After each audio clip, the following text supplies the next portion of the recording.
Bismillahirrahmanirrahim. Assalamualaikum warahmatullahi wabarakatuh. Bertemu lagi dengan pembelajaran IPA kelas 8. Pertemuan kali ini kita akan membahas materi setelah zat aditif, yaitu zat adiktif. Zat adiktif tentu saja berbeda dengan zat aditif yang pernah kita pelajari yang hubungannya dengan proses pembuatan makanan dan minuman. Kali ini kita akan membahas zat adiktif. Baik, mari kita simak pembahasannya bersama-sama.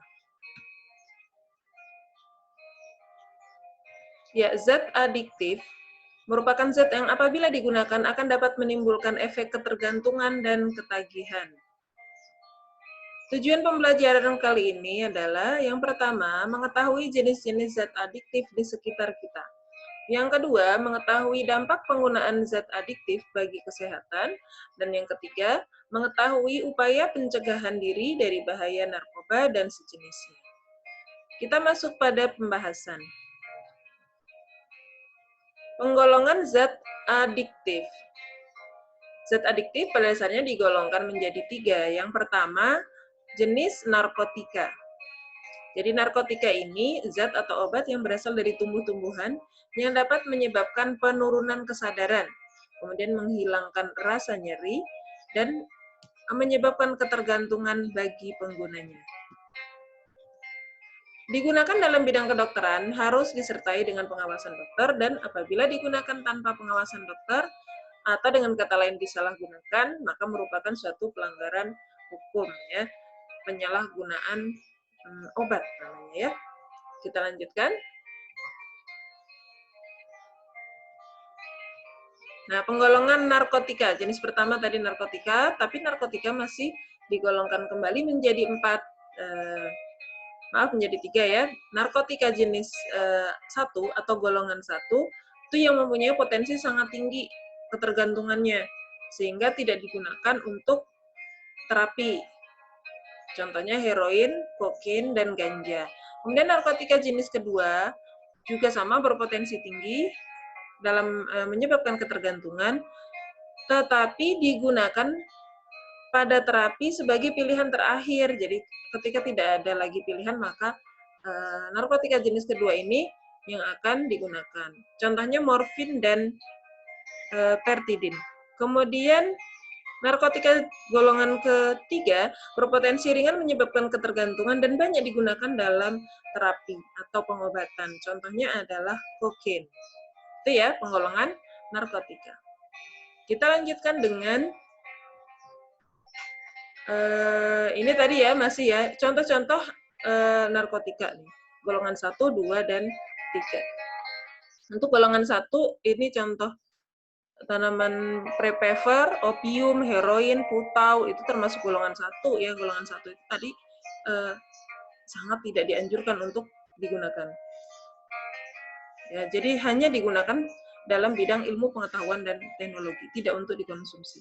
Kemudian golongan kedua, pertidin, morfin, fentanyl, dan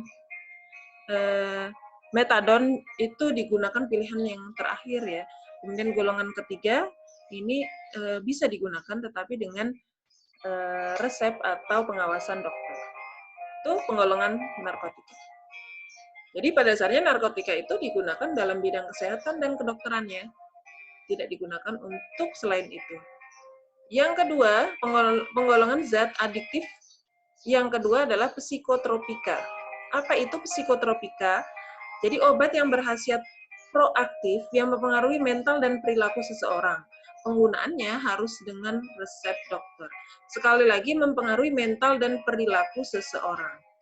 Nah, contohnya orang yang sulit tidur, maka apabila diberikan obat tidur, sehingga dia bisa tidur dengan nyenyak, gitu ya.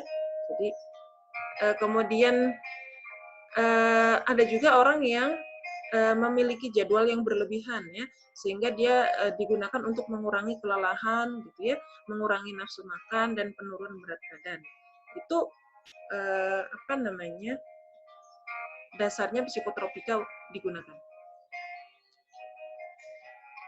Selanjutnya penggolongan psikotropika digolongkan menjadi 4. 4 golongan. Golongan yang pertama itu sangat kuat menyebabkan ketergantungan dan tidak digunakan juga dalam pengobatan. Contohnya ekstasi, LSD, dan STP. Kemudian yang kedua, golongan kedua menyebabkan ketergantungan digunakan tetapi terbatas. Jadi contohnya amfetamin, metamfetamin atau sabu, fensiklidin, dan ritalin. Kemudian golongan yang ketiga menyebabkan ketergantungan, tapi dapat digunakan dalam pengobatan atau terapi, ya. Seperti contohnya pentobarbital dan flunitrazepam. Yang keempat itu potensinya ringan ketergantungannya, sehingga sangat dianjurkan untuk digunakan dalam terapi atau pengobatan. Itu banyak ya contohnya, diazepam, clobazam, ya, barbital, dan seterusnya.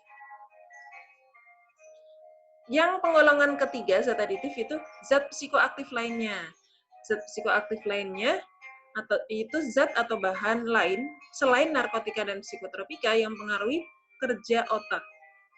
Jadi tidak ada tuh ya di dalam narkotika dan psikotropika. Nah, contohnya ini alkohol, kemudian inhalansi, nikotin, kafein itu ya. Alkohol ini terdapat di setiap minuman keras ya. Kemudian kalau inhalansi itu yang biasa dipakai untuk membantu pernapasan seseorang, atau kita mengenalnya inhalan ya. Kemudian yang ketiga itu contoh zat psikoaktif lainnya itu nikotin. Nikotin ini terdapat pada tembakau atau pada rokok. Ada juga kafein pada kopi dan minuman penambah energi ya. Ada juga untuk sakit kepala, tetapi sekali lagi penggunaannya dalam dosis yang diawasi, sangat diawasi. Ya. Nah, ini bahaya narkoba. Tadi ya yang zat psikoaktif lainnya itu contohnya depresan, halusinogen, dan stimulan. Maaf, ini penggolongan narkoba berdasarkan pengaruhnya. Depresan, stimulan, halusinogen. Berikut penjelasan dan contoh-contohnya ada di sebelah kanan. Kita lanjut dengan dampak penggunaan zat adiktif bagi kesehatan. Jadi dampak penggunaan zat adiktif bagi kesehatan itu bisa kalian lihat pada gambar, perhatikan gambarnya. Jadi menurunnya daya ingat pada otak, kemudian pupilnya melebar, sehingga menyebabkan insomnia atau dia selalu segar ya, tidak pernah mengantuk. Kemudian jantungnya berdebar-debar, gangguan pencernaan atau daya tahan tubuh yang lemah, kemudian kulit menjadi kering dan keriput, melemahkan aktivitas sel hati atau kerusakan hati ya, yang sering mengakibatkan penyakit liver. Kemudian kondisi akibat penggunaan narkotika, ini seperti tampak pada gambar, yaitu jadi setiap kali seseorang mengkonsumsi narkotika, maka adaptasi tubuhnya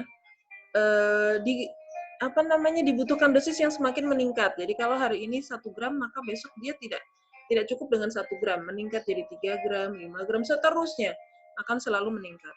Kemudian dapat mengakibatkan penyakit-penyakit lain seperti gangguan jiwa atau stres, depresi, dan seterusnya. Kemudian TBC, hepatitis A atau hepatitis B dan C, HIV/AIDS. Kemudian overdosis mengakibatkan gangguan kesadaran, pola pikir, persepsi, perilaku, dan perasaan. Jadi atau kita sering menyebutnya sakau ya. Gitu. Kemudian putus zat ini, sakau ini yang tadi saya sebutkan. Jadi gejala yang timbul karena dihentikan. Jadi dihentikan dia susah untuk berhenti ya. Jadi mengakibatkan dia sakau. Kemudian sugesti atau dorongan yang sangat kuat untuk memakai kembali walaupun sudah lama berhenti. Jadi ini berbahaya sekali ya penggunaan narkotika. Maka kita menjaga diri kita dan keluarga kita, adik-adik kita gitu ya. Jangan sampai masuk dalam pergaulan yang dekat dengan obat-obat terlarang atau narkotika ini. Baik, dampak negatif psikotropika. Ya, kita lanjutkan ya. Penggunaan psikotropika itu menyebabkan banyak sekali tindakan kriminalitas. Kemudian ada juga menyebabkan ketergantungan fisik dan psikologis. Kemudian penggunaan kokain menimbulkan gangguan pencernaan dan sulit tidur. Ekstasi dapat merusak sistem kerja otak dan jantung. Penyalahgunaan amfetamin atau sabu-sabu dapat mengakibatkan ketergantungan secara mental. Baik, ini 10 dampak negatif alkohol bagi kesehatan. Silahkan dilihat sendiri. Menyebabkan kerusakan saraf, ya, kemudian menyebabkan gangguan jantung, pencernaan juga rusak, apalagi sistem reproduksi, ya. Ini berbahaya sekali bagi sistem reproduksi, sehingga mengakibatkan seseorang infertil atau tidak subur, susah untuk mendapatkan keturunan. Kemudian menyebabkan hipertensi atau tekanan darah tinggi, ya, dan banyak sekali akibat-akibat negatif lain dari alkohol untuk kesehatan.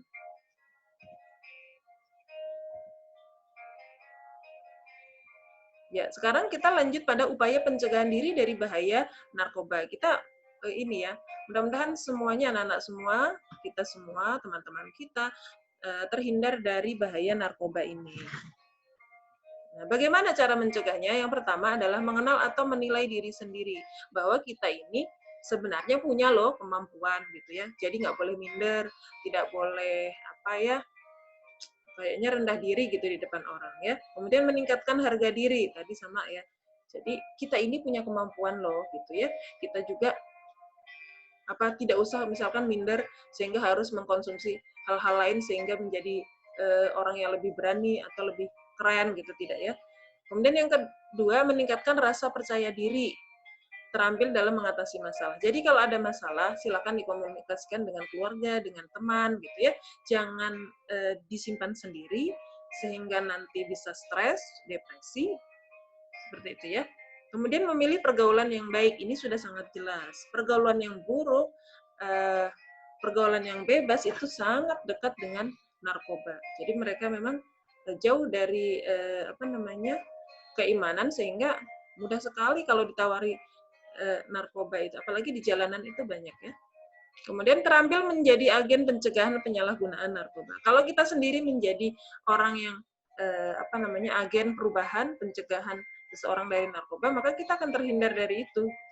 Kemudian menerapkan pola hidup sehat, makan yang cukup, istirahat cukup, olahraga teratur, ya. Itu. Kemudian memperkuat keimanan dan ketakwaan kepada Allah. Ini sudah sangat jelas. Jadi kita ibadahnya yang bagus, pergaulan yang bagus gitu, banyak-banyak belajar, banyak mengaji. Nah itu insya Allah terhindar dari bahaya narkoba. Kemudian banyak melakukan kegiatan-kegiatan yang positif, menyibukkan diri dengan aktif di masyarakat. Kalau anak muda mungkin di Karang Taruna ya, di sekolah dan seterusnya. Membangun komunikasi yang baik dengan teman dan keluarga, ini seperti yang tadi sudah Bu Win sampaikan. Jadi kalau punya masalah, sampaikan, komunikasikan dengan teman dan keluarga, jangan dipendam sendiri. Insya Allah kita bisa terhindar dari bahaya narkoba.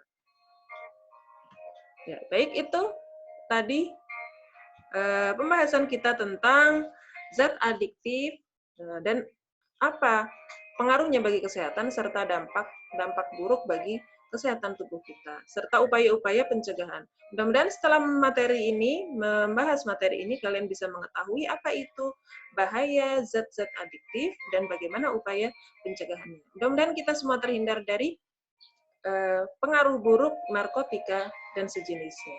Demikian pembahasan kita tentang zat adiktif, mudah-mudahan bermanfaat. Sampai ketemu lagi di lain kesempatan. Assalamualaikum warahmatullahi wabarakatuh.